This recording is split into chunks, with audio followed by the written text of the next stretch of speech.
Welcome to LCRL's Liberty Alert in Washington, D.C. with your host, Dr. Gregory Seltz. Talking two kingdom citizenship, bold biblical principles for a robust public Christian life. And now, your host, Dr. Gregory Seltz.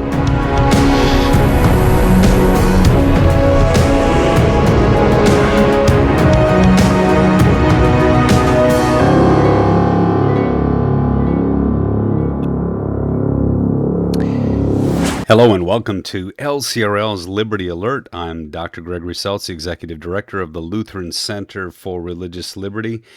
And this is our weekly foray into how to live as two kingdom citizens, faithful to God in service to our neighbor. You know, because we need to engage the culture for the sake of the culture and the mission of the church. I know that's a mouthful, but that's what we're in this world to do. We're in the world, not of it. But as believers, we seek to be useful in God's hands for the world. So today we're going to jump into the deep end and deal with an underlying issue that is plaguing our country today. It's the misunderstanding of the two terms equality and equity. And we're not going to get philosophical about this. We're going to get very practical. Why? Because your liberty is at stake and your religious freedom is at stake. And your ability to truly live the life that God wants you to live is at stake. Because whenever equity and government are in the same sentence, your freedoms, your liberties, and your ability to serve others on God's terms is truly in jeopardy. So today, government's role, equality of access, not equity of result. And so we're going to talk about things like enforced equity is the enemy of everyone's freedom. This should matter to people on both sides of the aisle. And then again, what's the government's main role in our life anyway? What is the Bible's view of that? Why is it bad for everyone when the referees play the game? And I think we're going to even talk about today that even our solutions, when we start to get involved in these kind of discussions, I think the church can help depoliticize many of the issues in our society. Right now, everything is political. And by the way, there's one group of people that's making everything political, and we basically are pushing back against that because there's some things that only free people in community can solve with each other. Government coercion will not do that. And so, again, why we need to defend equal access, but not equity of results. So thanks for joining us again today. God bless you, and hope and pray that the stuff that we talk about in these Liberty Alerts is a blessing to you, because you need to learn to put God's two kingdom engagement of the world, his preserving engagement of the world and his saving engagement. You need to learn how to differentiate those two things so that you can be useful in his hands, both in the culture and for the sake of the mission to save others in the name of Jesus. So if you're so moved, again, we exist purely by the benevolence of those who give. And so you can go to our website, lcrlfreedom.org. And there's a button there where you can give online, and we sure are blessed if you do that. Remember, we seek to be your advocating voice in Washington, D.C., and also your educating voice for the sake of your own abundant living in the culture in which we live. So I'm going to be going, I'm traveling this week to Kettering, Ohio. So if those of you who might be close to Emmanuel Lutheran Church, I'll be looking forward to doing a Champions for Liberty weekend there. And if your church would like to schedule, it's filling up fast. There's a lot of stuff going on in the culture, a lot of challenges to the church and the culture. Politically, things have changed from a religious liberty protection administration to one that is much more antagonistic to the public voice of the church in the public square. And so we need to talk about how we can be faithful to God and faithful to our communities in the environment in which we live today. So if you would like to schedule a Champions for Liberty event, again, you can go to our website, lcrlfreedom.org, and the Champions for Liberty page will help you do just that. All right, so today, let's just jump right in. You know, some of the things that are going on, again, it's hard to even imagine. I just read an article that New York is trying to force nuns to pay for abortions. You know, the new administration now is funding abortions with taxpayer money.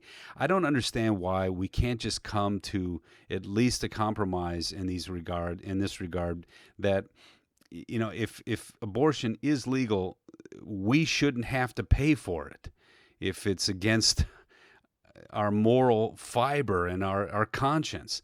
And again, when you start to see that there are laws now that are legislating abortion even after the baby's born alive, folks, this is a terrible reflection on the soul of our culture. And again, so some of these things I'm reading now, I'm just thinking, gosh, we're going backwards again. And it's not humane to be people who can abort children at all, but you know, after the third month. And this idea was gruesome at best just a few decades ago, and now it's being cheered in the streets. That should give everybody pause. That's not the kind of people we should be. And if you had noticed, I don't know, in the Biden administration, what's been interesting is, you know, because we heard all throughout the Trump presidency that he was acting monarchical and he was, you know, amassing power. And if you look at what he actually did, he wasn't really doing that. Even his executive orders empowered people. It deregulated things so that average people could do things they couldn't do before. Well, the executive orders of the Biden administration are much more federalizing. They're much more gathering power in one place, that is Washington, D.C. In fact, and we don't have time to talk about this today, but the whole defund the police movement is not a get rid of the police movement. It's to actually federalize the police. And I don't know if you've ever been in other countries, the last thing you want is federales. I mean, the last thing you want is government police. What we have now is police force that has to honor the laws that we ourselves vote, and we demand that the badge determine what laws they enforce and what laws and what things they don't. The police are supposed to be accountable to the citizenry. And what you're hearing more and more now is almost a federalization of that. But that's a whole different view of policing, and that's a kind of policing you don't want, because then it's the whim of the politicos, and then police are kind of sent, they're politicized, and that's the last thing you want of a police force. Yeah, there are bad apples in everything, and of course, if someone does not live up to the demands of the badge, well, there needs to be a recompense for that. But this idea of federalizing it, again, that's something that you're starting to hear, and that's just not a good move if you really want a healthy understanding of limited government, individual freedom in your communities. So again, and then of course blaming police for all the issues we have in our communities. They're really a defensive force at the very end of problems in a neighborhood. They're not at the forefront of those things. That's not what they're called to be. We've talked about that too. If you're going to defund police, you've got to strengthen family. They're inversely related to each other. But when you defund police and federalize them, that's even worse.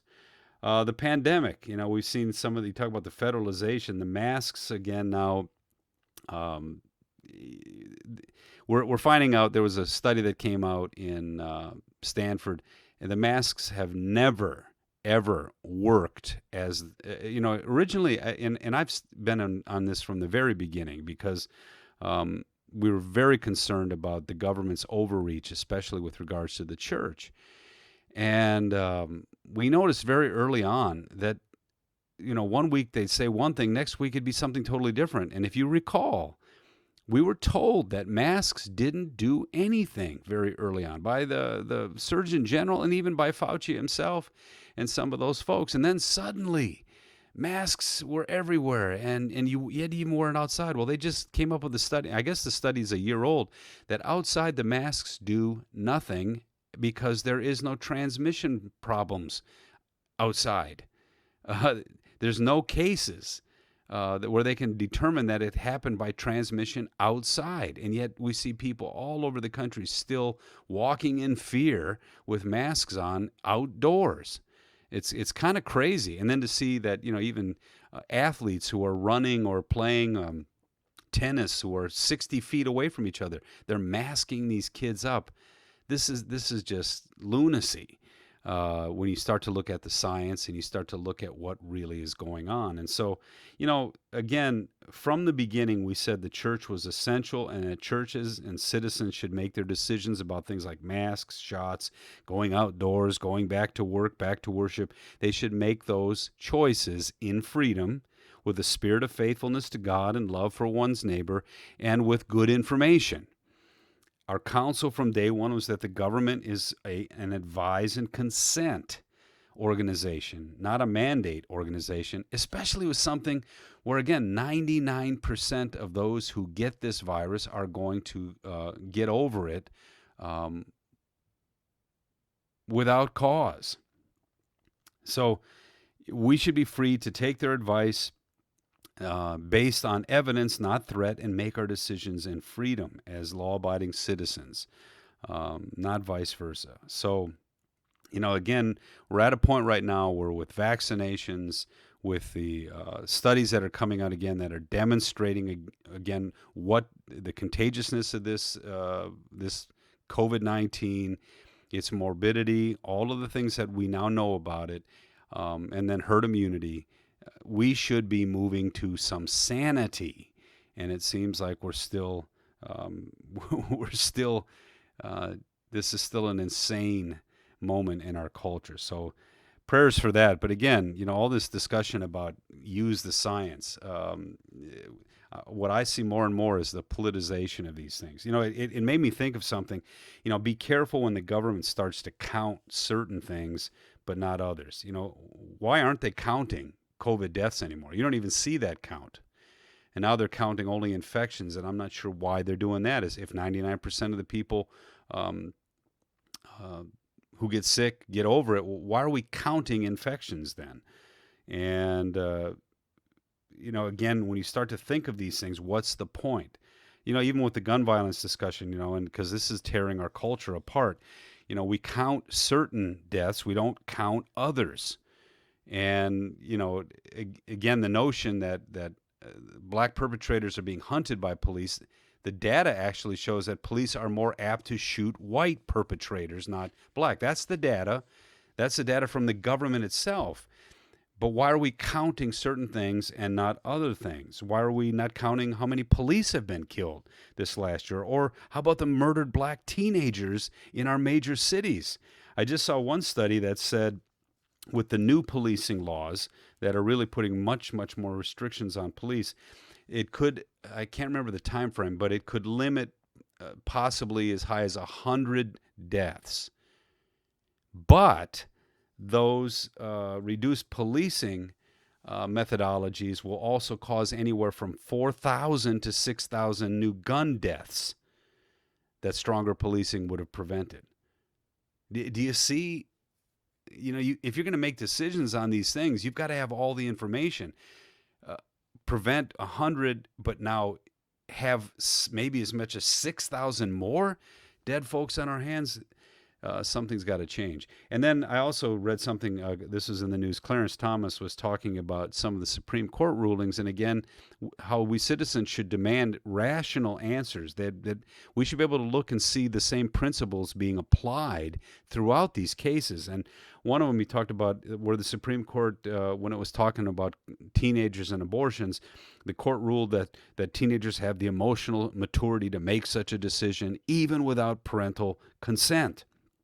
And of course, teachers can even help them do that without parental consent.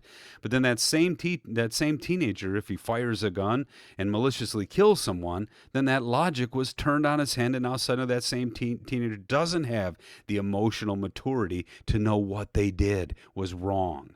Well, which one is it? They can terminate a pregnancy because they're mature enough, but they can't understand that it was wrong to shoot somebody because they're too immature. And that's the kind of stuff, as citizens, we've got to demand better from our judges and, of course, better from our politicians. All right. To our topic today, that was just kind of the stuff that was kind of in the news. Our first thought today is that we should be very concerned about how the coercive powers of the government frame the issues for us, especially if we're Christians. And that's why I think it's really dangerous what's happening.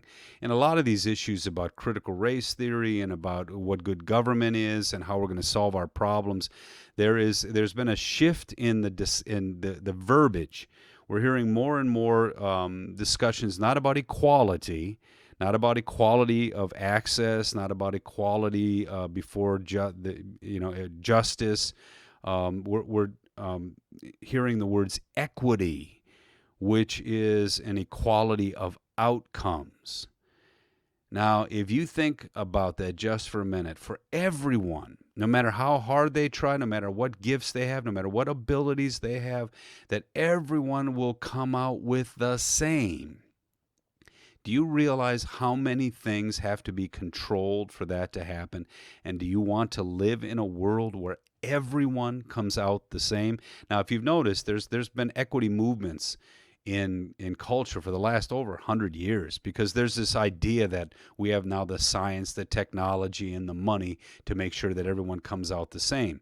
And so there's these secular movements that are promising this kind of equity in everything that we do. Well, look at those places.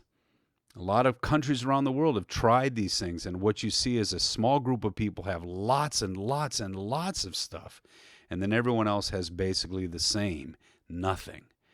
And that's happening throughout these experiments, and now it seems that America is trying to see if we can adapt that experiment into our culture. Well,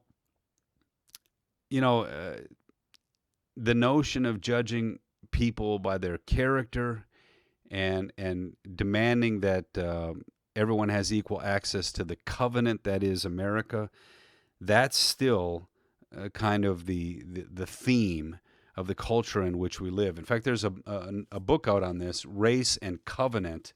It's edited by Gerald R. McDermott, McDermott. Race and Covenant.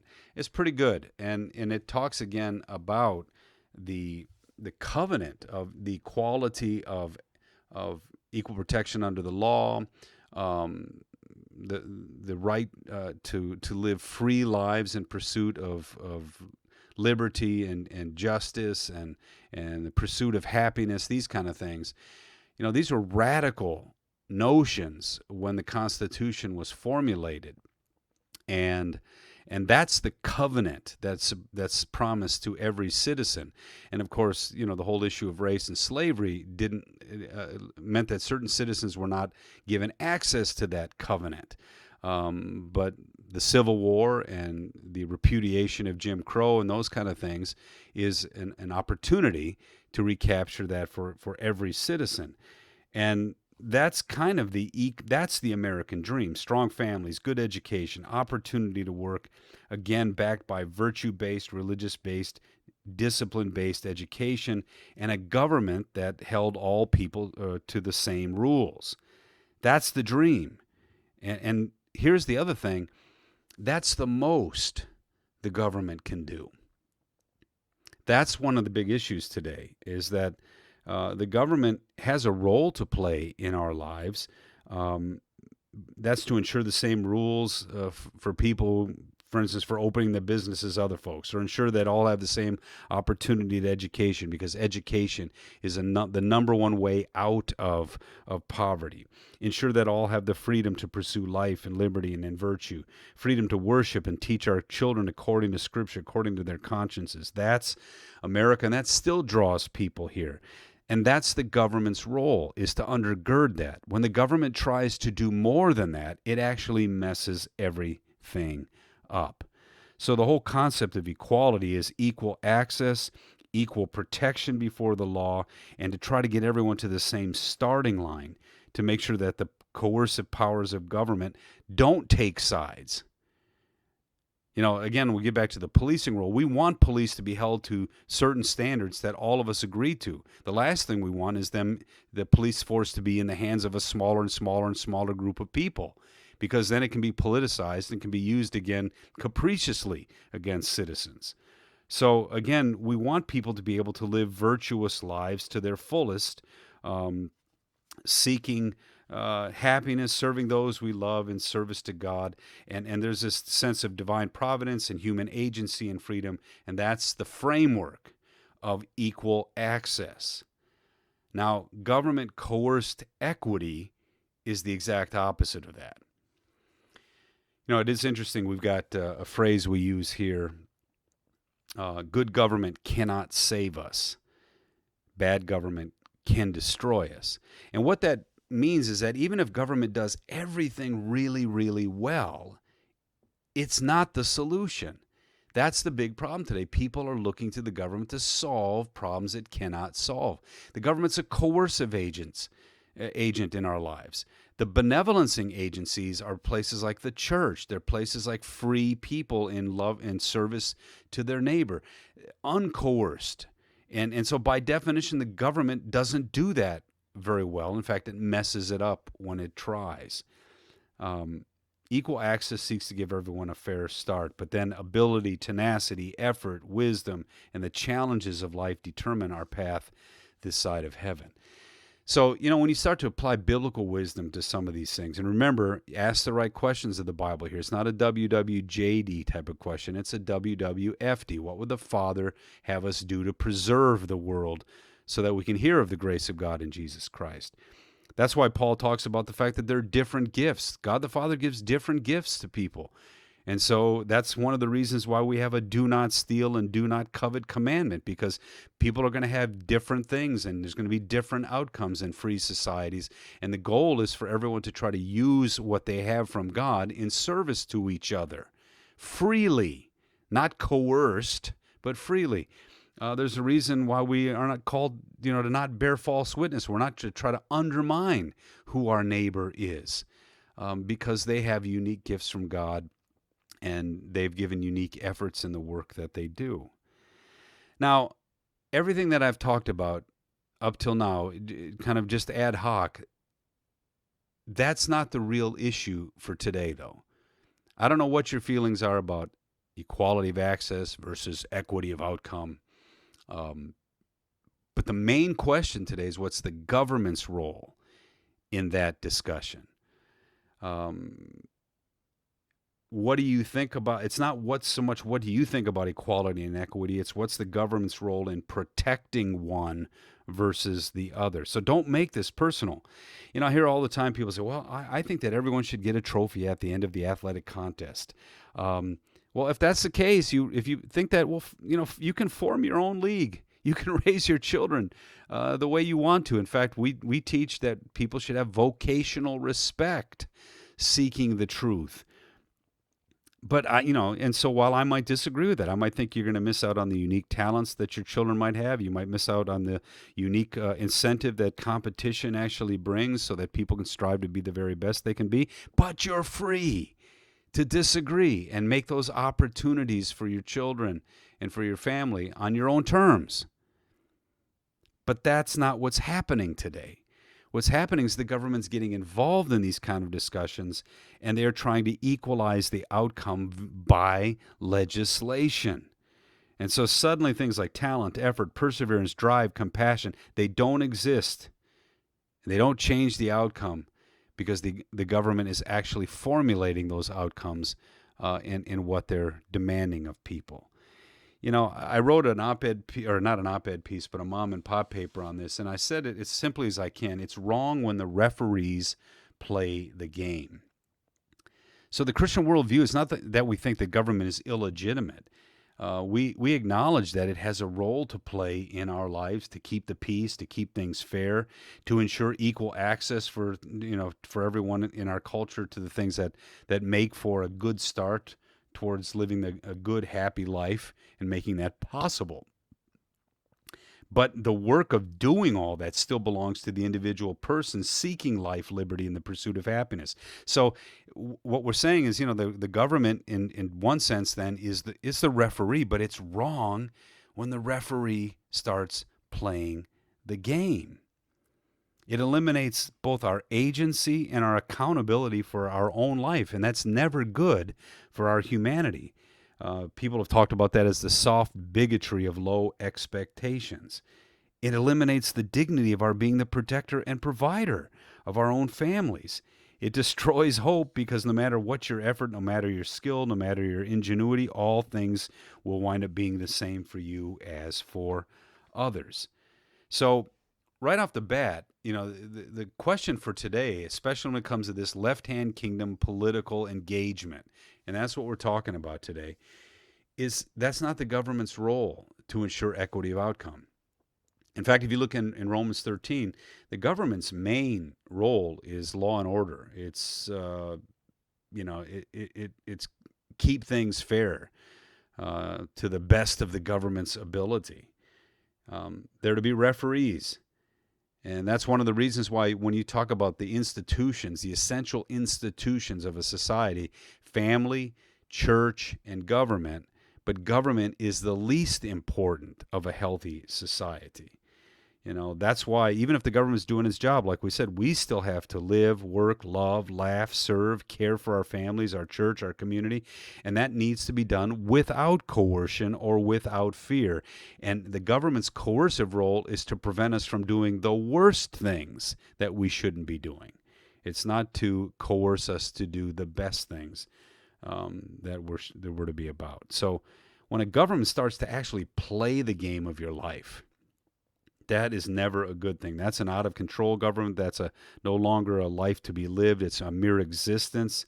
That's one of the traps that we see in the welfare state. It just becomes an existence because your life really isn't your own anymore. And if it's not your own, then it can't be lived for the sake of others either.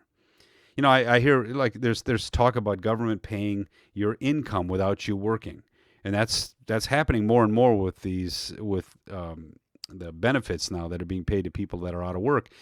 When I was in Chicago, I could not get a cab, an Uber, or a Lyft. And when I finally got one, I paid an exorbitant price to merely go a few miles. And I finally asked the guy, I said, "What's up?" And he said, "There's nobody out here working. They're scared of COVID." That was the first thing. But it's pretty tough. Many were just making, what they're being now paid in unemployment, so they're not coming back to work. Well, 1 Thessalonians says this: if a person won't work, neither should they eat. Paul says you need to earn your living. He warns against idleness and busybodies because it's never good for sinful people to have no accountability to anyone or anything. The second thing, and this is the one that I dealt with a lot when I was a pastor in New York City: government benevolencing the poor indiscriminately by taking coercively from others and giving it uncritically to people that were in need. Well, again, the issue always on the street was, there were some people that were on the street by their choice, and there were other people on the street because of circumstances beyond their control. If you didn't differentiate those two things, you actually empowered the worst in our human tendencies. You didn't actually solve the problem at all. And the Bible's view of benevolence is actually not to have this coercive agent be the ultimate benevolencer. It's the Bible's view of benevolence is for you and me to freely be agents of benevolence to those in need in our communities. So God gives to you so that you can give freely to others. In fact, even the notion of work is so that you can work so that you have something to give. So for a person to just be a taker and not have the capacity to work when they actually have that capacity, you're dehumanizing them, according to the scripture. So the Bible, when it talks about even compassion and benevolence, it doesn't root it in the government. It roots it in free citizens acting freely in service to those they love and care about. If you want to know the difference between a benevolencing organization and a coercive one, the coercive one, when it takes your money, it demands it of you and takes it from you and punishes you when you don't give it, and then it redistributes it to people that you really have no control over. A free organization petitions your resources and then gives it in a way that honors your efforts and your view and your conscience. And if you don't believe me, tax day's coming up. You'll see the difference between tax day and the offerings that are taken at your church. I'm not encouraging you not to give offerings at church, but you'll understand that you're giving freely at church, whereas you're giving coercively on May 15th. But again, some Bible verses. Acts chapter 20, Paul talks again about work and about striving to live lives that honor work and also serve the neighborhood. He said, I coveted no one's silver. This is Acts 20:33, or apparel. You know that we took care of ourselves. And in all things I showed you that working hard in this way, we must help the weak and remember the words of Jesus, it's more blessed to give than receive. But that whole giving notion is built on working. And the most important thing is to learn how to work so that you can give and to make sure everyone has that chance. And then Ephesians says, let the thief no longer steal, but rather let him labor. Let him work, honest work with his own hands so that he might have something to give. So again, that's the biblical view of this, and to actually delegate that to a coercive agency called the government, who then indiscriminately gives without really assessing some of these kind of moral prerogatives, is just not a healthy thing for anybody, and it's not going to solve the problem. Good government can't solve these problems, but bad government can destroy. And then the final thing is, we just look at Matthew chapter 22, give to Caesar what is Caesar's, give to God what is God's. Again, the question is, what's Caesar's stuff? If we're going to give to Caesar, well, what's the Bible say is Caesar's stuff? And generally speaking, Caesar's stuff is law and order and making sure that the rules are fair for everyone. It's God's realm, especially the realm of God's church, where we see things like kindness, benevolence, mercy, forgiveness, and let your efforts be focused there for the sake of your compassion, for the sake of community and those kind of things. So again, good government can't save us. The best it can do is get us all to the same starting line and make sure that the rules of society are applied equally. So equal access to things like education, incentivizing families to stay together so kids can get a real shot at life. These are things that government can do well. That's why one of the reasons why we support things like parental choice or choice in education, because that again gives equal access, equal opportunity. Equity, assuring the same outcome, is always an abuse of power in the hands of few. It's going to defy human nature. It's going to defy the reality that God gives different gifts and abilities. It's going to defy the reality that hard work, perseverance, and desire to serve neighbor actually creates better outcomes for all. It's going to defy the freedom to choose how we live for God and others. And then where that freedom is lost because of the coercive power of government, security is lost as well.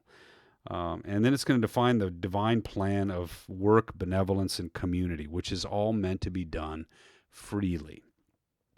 I love what Paul says in 2 Corinthians 9. He said, each one must give as he has decided in his heart. And then it says, not reluctantly and not under compulsion, for God loves a cheerful giver. The notion of coerced equity of outcomes is antithetical to all that. I read a couple of articles in closing that reiterated this. One was, it was a story that's coming from academia, and let me see who the professor is here. Professor John Stodden, he's the James Duke Professor of Psychology and Biology at Duke University. And he was talking about grades and grading students today. And again, the whole notion of actually giving different grades to different people is now somehow controversial. And he said it's built on three fallacies: the belief that all are equally talented, which is not true; the hegemony of feelings, where bad feelings must always be avoided, and that's actually bad advice. And then he says the bad science, which says that aversive control is ineffective, like punishment never helps. And that too is also bad science, he said. He said exam grades conflict with all these assumptions. Students cannot all get the same grade on a rigorous exam because they're not all equally capable of that. A bad grade can hurt, he says. A bad grade can actually motivate the student to work harder. And so even in academia, and this is a secular article, it has nothing to do, again, with the Christian worldview, but the Christian worldview in the left-hand kingdom is a worldview that's rooted in nature and rooted in the moral aspects of conscience, which even secular people often share. And so you see it even in that research. And then the last one was one where it's a story where the professor says everybody gets the same grade, and over time, the incentive to work harder is diminished. When everyone winds up getting the same grade, it starts to diminish their effort all the way around. And of course, everyone does the least amount of work, not the most amount of work, because there's no incentive otherwise to do so. I know that story sometimes. I think Snopes kind of tries to debunk it because it's negative against socialism or communism. But whatever you want to call it, equity of outcome by government coercion, that's really what socialism and communism is. And it defies human nature. And that's one of the reasons why it never works. And so that maybe we still have to have something motivating us more than just economics, obviously. There's got to be something in our heart that says even work is not just so I can have a lot of stuff, but work is to glorify God and to serve neighbor and to love those that God brings into my life. I agree with that. But having kind of this secular coercive notion of the equity of outcomes, it militates against that as well. So, the issue, again, we're going to start to unpack these things when it comes to things like critical race theory, and because it's all about equity of outcomes, as if sinful people with government power can actually do that.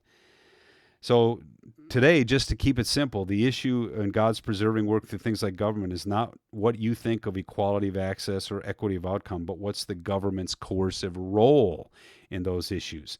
And their role is not equity of outcome. It's to keep things fair, incentivize family structures to stay together for the sake of the children, equal access to quality education, equal justice under the law, equal protection under the law, same laws for everyone, coercive power of government under the authority of the citizens, not under some federal force, that kind of thing. Because good government can do those things. It cannot save us. It cannot solve the big issues of life. That is left to free citizens living free, virtuous, religiously motivated lives, working hard so that they have something to give. So, law and order, equal access, yes, in a free society. That's the government's role. Equity of outcome through coercive power, no. That's not good in a free society, and the Bible doesn't support that as well. And so, again, when it comes right down to it, when politics kind of takes over everything, when it teaches us what is desirable, what is lawful, what is effective, and then even guarantees all outcomes in the hands of sinners, such brutal efficiency always ends in tyranny. And my last thought on this is that this is where the church, if we do our job, we can start to depoliticize some of these issues. We can say it's not the federal government's role to do this or to decide that. It's the role of free citizens in community, acting by virtue of their conscience in service to their neighbor. That's where these issues are going to change. And so one of the best ways we can get involved in politics is to start to depoliticize some of the issues and push back on some of the government's intrusion into these areas for the good of all people. Not just for the good of the people of the church, but for the good of all people. So again, thanks, for the emails. Thanks for sharing. Thanks for being a part of our work together. And I hope and pray that this Liberty Alert gives you a sense of what we're talking about. Don't let the conversation be changed from equality of access or equality in general to equity of outcome. That's going to be a destructive move for everyone in our society. And we as a church have a responsibility to push back on that, because we know the answers to the big questions of life are not going to come from the equity efforts of the coercive government, but from free citizens acting in service to their neighbor in community. So till we see Jesus face to face, speak the truth in love with humility and grace, be wise as serpents and harmless as doves. Until next time, God richly bless you. I'm Greg Seltz. Have a great day.